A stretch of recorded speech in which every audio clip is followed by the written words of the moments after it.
Welcome to another exciting episode of Rufai's Roundup. And I'm sure I keep getting better at this. And I think as time goes on, definitely we'll get better at all of this. It's a roundup of stories making the rounds in the country today.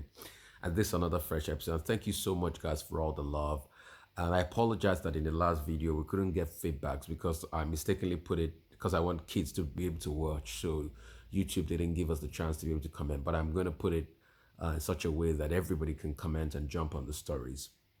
The first story today will be the story about the probe into what happened, why Nigeria imported adulterated fuel, as it were. And let me give you a background to the story. NNPC is the sole importer of petrol in the country.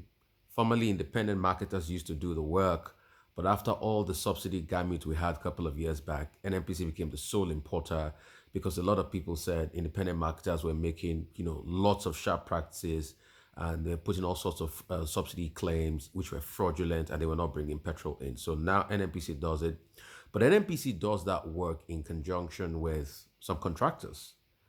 Wando is part of them, and a couple of MRS and all of that. So recently, NNPC came out to release a statement that normally methanol is not part of the threshold they normally check for, as it is an additive. I mean, and when you look at the whole gamut of refining petrol, you'd see that there are a lot of additives and catalysts that come in there, and methanol is one of that. So the conversation here is that the methanol level is really high, beyond the conventional methanol level. So NNPC has fingered a couple of people. They have a press statement to that release. I mean, I have the press statement somewhere.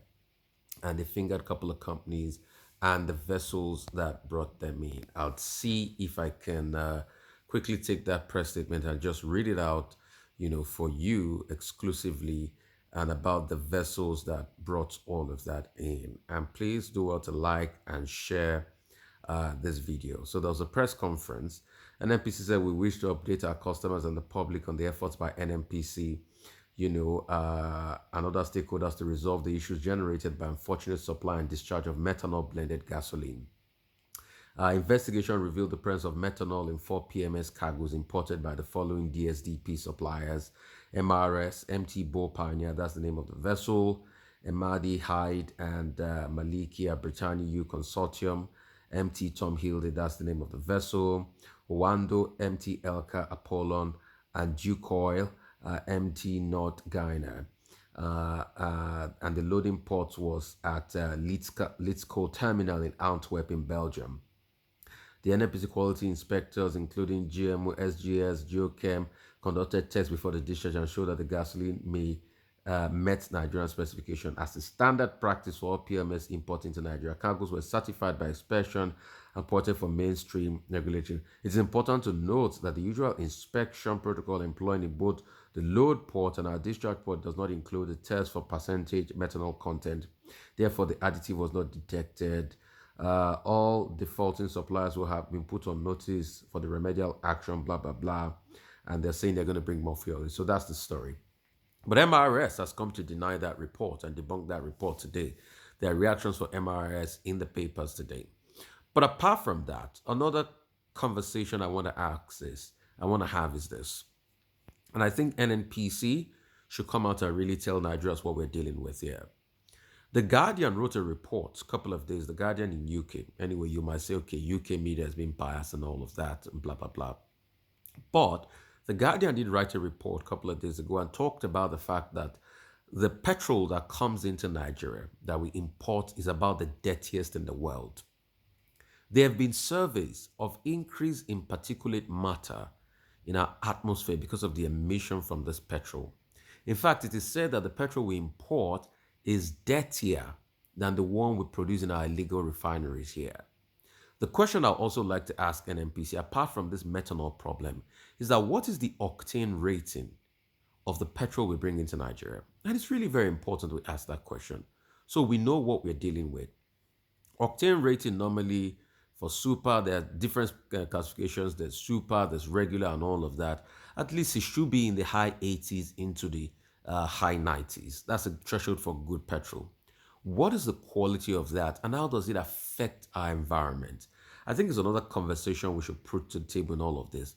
And NNPC has not reacted to those claims of importing very dirty petrol in. And The Guardian in the UK did talk about what is happening, that some of them were brought in from Belgium and some other parts of Europe, that is really very dirty fuel we import. So I think it behoves on NNPC to come out clean, not just about methanol, but also about octane rating and give us all the specification so we know what we're dealing with. I mean, it's enough for a country to be paying 3 trillion on subsidies in the first place and don't know what they're dealing with. The second story I would quickly want to talk about, while I'm also talking about this, is the fact that there's been now an increase in Jet A1 fuel. It's about 400 naira per liter. And that's the reason why we need to, look for a long-term solution to remove subsidy. But on the flip side of it, we're all jokers. Because you see, somebody will have thought that after the 2012 subsidy protest, we were going to build refineries. And that's why I say, you know what, you can't exonerate the PDP and the APC, and other political parties from the problem of Nigeria. Because if we had a big subsidy brouhaha, we even had a subsidy reinvestment program, what stops us from building refineries? Some will argue that, okay, we had a couple of modular refineries. What could we have done better to show up the potential and even stop importation in the first place? Because if we get a lot of this import bill cut down, then we can do a lot more here. We can save the money for other things. So it just shows that we've not been truthful to ourselves as regards this subsidy matter. And that's why the argument for removal of subsidy is strong, but there's also a counter argument that you've not put measures in place and you want to remove subsidy. We had an 8-year window to have pulled all of this out, to have built refinery. I mean, 2012 to now in fact, in 10 years, we had a 10-year window.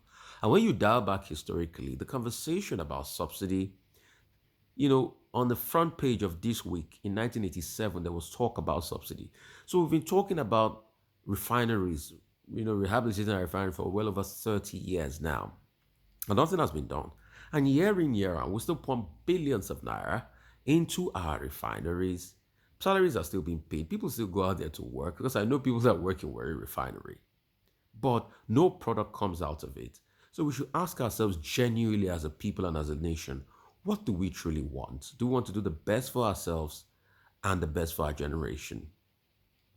Another thing I'd like to talk about, there was a story that made the round in the Telegraph 3 days ago. It was about the Abacha Loot. It was about the Nigerian government going back and forth with the British corruption agency to be able to get back and repatriate over 100 million pounds, which comes to about over 84 billion naira from the Abacha Loot. And I wonder, when is this Abacha Loot going to finish? There's an estimate that Abacha probably had taken over 2.2 billion. He also forced government bonds to be sold to companies that he was part of. He also shipped a lot of money overseas. There was a lot of corruption. But the shocking part about the loot is that once we get it back, can we really account for what we've done with it? Some say, okay, subsidy reinvestment program. Some say subsidy reinvestment. Some say, okay, we invested in the school feeding program and the likes and all of that. But can we really account for it? And I don't want the case that we're repatriating a lot of money back and it's getting relooted. And that is always the problem of the country. Because you see, for me, I think it is shallow thinking to think across partisan lines in Nigeria. What we should do is to think as patriots, to think as people that are passionate about our country to make it better. So if we're collecting a lot of money, from something that was looted from our national purse, at least we should be able to account for the money and use the money to be able to develop our economy. So that should be the valid argument. But when you see arguments across board about monies that are being collected, being relooted of some sort, then it becomes problematic. So these are the things we should look at deeply. We're fighting to collect that another 84 billion in the Abacha Loot. When it comes in, what do we want to spend it on? Are we going to use to affect people? Are we going to use to upgrade our hospitals? Nigeria has got close to about 30,000 hospitals. I mean, over 20,000 primary healthcare centers, We've got, I think, 59 or 60 teaching hospitals, if I'm correct by my stats.